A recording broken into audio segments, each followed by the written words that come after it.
मान अपमान असेल, बदला अशा काही गोष्टी असतात. त्या गोष्टी एक मुरल्याला राजकारणी निमूटपणे सहन करतो. आपल्या शरीरावरून व्यंग कुठल्याही गोष्टी असो. मग काही काळापूर्वी बघा मराठा संघर्ष योद्धा म्हणून घेणारे मनोज जरांगे पाटील यांनी अशी भरभरून टीका ही यांची केली. ते म्हणजे महाराष्ट्राचे त्यावेळेसचे उपमुख्यमंत्री आणि गृहमंत्री देवेंद्रजी फडणवीस यांचे. पण त्यानंतर त्या मधल्या काळामध्ये म्हणजे जातीवरतीही बोललं गेलं, एकेही भाषेमध्ये आईवरतीही बोललं गेलं. मग अशा वेळेस ते सगळ्या गोष्टी निमिटपणे सहन करत होते. त्या गोष्टी जरांगेमुळे सहन नव्हते करत. जरांगेच्या पाठीमागे जी शक्ती उभा आहे, मराठा शक्ती, याचा मान ठेवून ते सर्व काही सहन करायचे.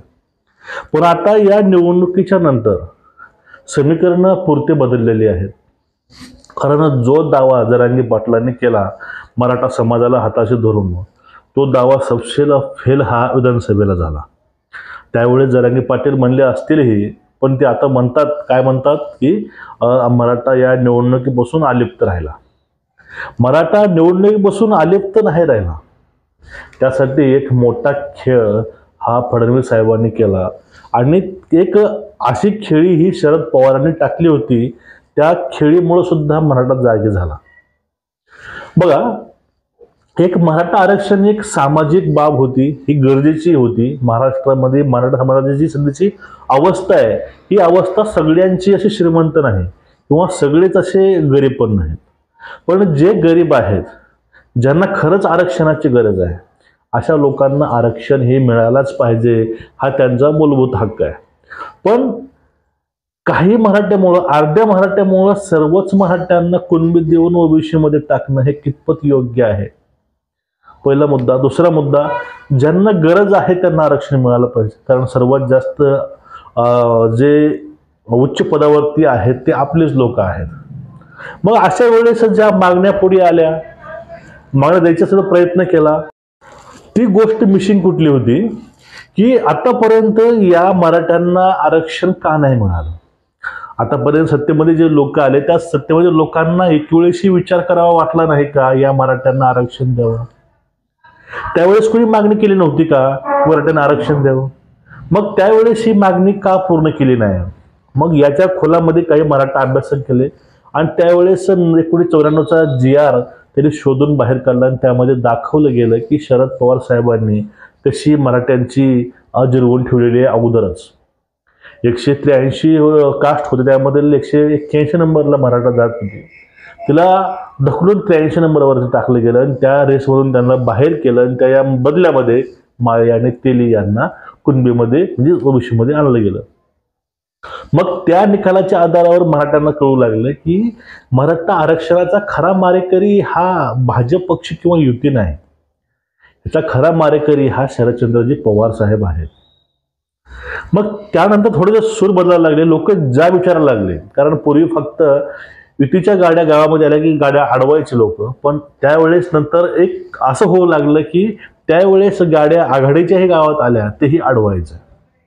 म्हणजे उमेदवार किंवा नेते हे भाजपचे असोत किंवा राष्ट्रवादी शरद पवारचे असो, कुणाचेही असो, ते अडवायची कामं हे गावागावात होऊ लागले. कारण त्यांना कळून चुकलं की बाबा आपला कुठेतरी फसगत ह्या माणसानं सुरुवात केली. हे सगळं सुरळीत चालू होतं. लोकसभेला इफेक्ट पडला, विधानसभा समोर होती. त्यावेळेस भाजप हे महाराष्ट्रामधून हद्दपार होणार की काय असाही भ्रम होता. त्यानंतर विधानसभेच्या वेळेस पूर्ण चक्र फिरले गेली आणि शरद पवारांनी एक डाव टाकला. कारण शरद पवारांना म्हणजे पक्षांना वाटलं होतं की आता ज्याप्रमाणे आपल्याला जे भेटलंय लोकसभेला ते विधानसभेला भेटणार आहे आणि जर ते भेटल त्यानंतर आज मनोज जरांगे नावाचा जो आंदोलक आहे, संघर्ष योद्धा आहे, तो परत आपले आडवा येऊ शकतो किंवा तो आपल्याहून सुद्धा मोठा या ठिकाणी होऊ शकतो. मग त्यामुळे त्याने एक मोहरा टाकला होता. कारण त्यावेळेस जरांगे पाटील, सजाद नोमानी आणि राजेंद्र आंबेडकर ह्या तिघांनी मिळून एक सूत्र जमवलं होतं निवडणूक लढवायचं विधानसभेचं, पण ते पूर्णपणे सपशेल आपटलं गेलं. त्यावेळेस सकाळी पाटलांनी घोषणा केली. ती घोषणा अशी होती की आता आपल्याला निवडणूक लढायचं नाही, समीकरण जुळले नाही.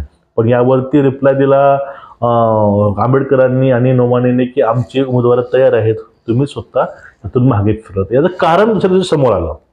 हे कारण जरांगे पाटलांनी सांगितलं नाही, हे कारण सांगितलंय शरद पवारांच्याच एका मोहऱ्यानं. म्हणजेच निर्भया बनोमधील एक कार्यकर्ता आसिम सरोदे यांनी सांगितलं की मनोज जरांगे सोबत माझी काल रात्री खूप उशिरापर्यंत मीटिंग होती. ती मीटिंग संपवून मी परत त्यांना सांगितलं समजावून की या तुमचं जे निवडणूक आहे याच्या माध्यमातून जर तुम्ही उमेदवार उभा केले तर यामध्ये फक्त फायदा हा युतीचा होईल, फायदा हा आघाडीचा होणार नाही, लॉस हा आघाडीचा होईल. त्यांना पटवून सांगितलं आणि ते पटवून सांगून परत आले आणि त्यांनी परत प्रेस कॉन्फरन्स घेतली आणि त्यांनी प्रत्येक सोशल मीडियाच्या माध्यमातून लोकांना हे सांगायचा प्रयत्न केला की शरद पवार आणि उद्धव ठाकरे यांच्या सांगण्यावरून मी हे जाऊन त्यांना सांगितलं. त्यांनी गोष्ट मानली, त्यांनी मान ठेवला शरद पवारांचा आणि उद्धवसाहेब ठाकरेंचा, म्हणून त्यांनी ह्या निवडणुकीतून माघार घेतली. याच्या माध्यमातून ही गोष्ट सर्वांपर्यंत पोहोचली गेली.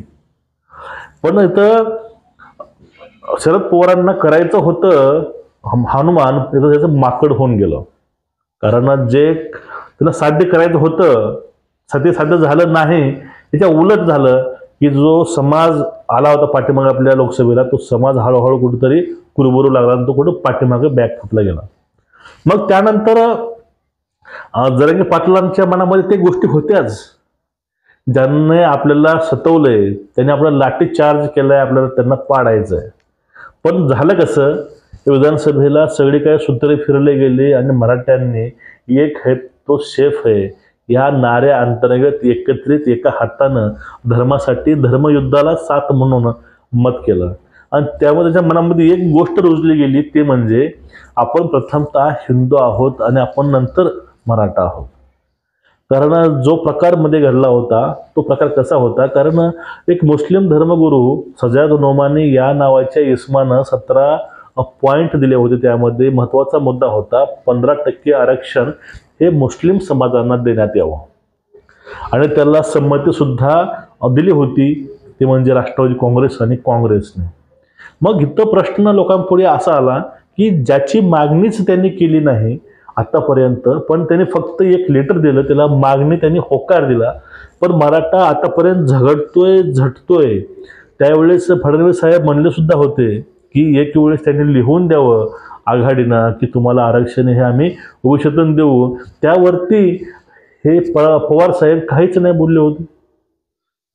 आणि ज्या ज्या वेळेस शरद पवारांनी ही गोष्ट पुढे मांडायचा प्रयत्न केला मराठा आरक्षणाचा, त्यावेळेस त्यांना विचारलं गेलं, त्यावेळेस ते एकच गोष्ट बोलायचे, ते म्हणजे काय, मराठ्यासोबतच मुस्लिमांनाही आरक्षण मिळालं पाहिजे, मराठ्यासोबतच धनगरांनाही आरक्षण मिळालं पाहिजे, लिंगायत समाजाला पण आरक्षण मिळालं पाहिजे.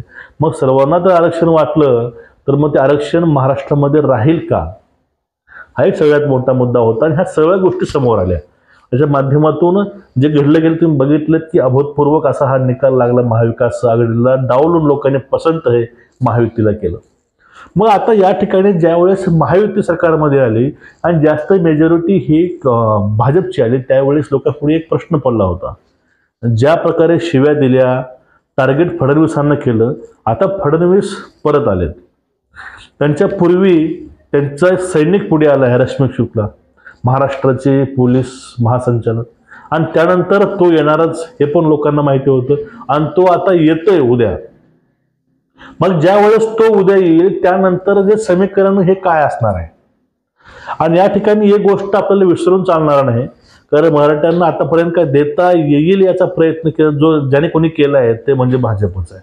त्यांनीच हा प्रामाणिक प्रयत्न पूर्वीही केला होता आणि त्यांनी आता हे करून दाखवला. पण त्यांना वारंवार जे डोचायची कामं केली ती कामं यांनीच केलेली आहेत, हे पण लोकांना समजलंय. आता ज्या वेळेस बघा जरांगे पाटील सराटी येथून ते पंढरपूरला आणि तुळजापूरला दर्शन आले होते, त्यावेळेस त्यांच्या पाठीमागे नाममात्र लोक होते फक्त. कारण एक काळ असा होता त्यांच्या पाठीमागे हे गर्दी तुफान राहायची, गर्दी रस्ते गच्च व्हायचे. पण या ठिकाणी फक्त काही मोजक्या गाड्या घेऊन ते तुळजापूरला आले होते. त्यावेळी त्या लोकांनी विचारले त्यांना, तुमच्या पाठीमागे लोक का आले नाहीत, त्यावेळी त्यांनी सांगितले आम्ही कुणाला सांगितलं नाही. हे असं गोष्टी. पण आता नेमकं देवेंद्रजी फडणवीस साहेब ज्या वेळेस शपथ घेतील त्यानंतर ते जरांगे पाटलावरती ऍक्शन कशी घेतील आणि जो तिथं घटना घडली होती सराटीमध्ये लाठी चार्जची, याची मास्टर माइंड नेमकी कोण आहे ते समोर येतील का? कारण लोकांना भ्रमामध्ये ठेवून जे काही चाललं होतं त्यावेळेस, आणि सगळ्यात मोठा प्रश्न फक्त हा होता, तो जो लाठीचार्ज झालेला आहे तो लाठीचार्ज नेमकं कोण केला होता? प्रथमतः ह्या सर्व गोष्टी भविष्यामध्ये पुढे येतील, पण आता त्यांनी केलेल्या गोष्टीला नेमकं फेस हे फडणवीस कसं करतील, आणि फडणवीस आणि हे मराठा जे आंदोलन आहे या दोघांची दिशा आणि दशा ही काय असणार येणाऱ्या काळामध्ये, तर तुमचं एकूणच या विषयावरती मत काय नक्कीच कळवा, आणि चॅनलला सबस्क्राईब करा, व्हिडिओ शेअर करा आणि एक लाईक नक्कीच करा. नमस्कार.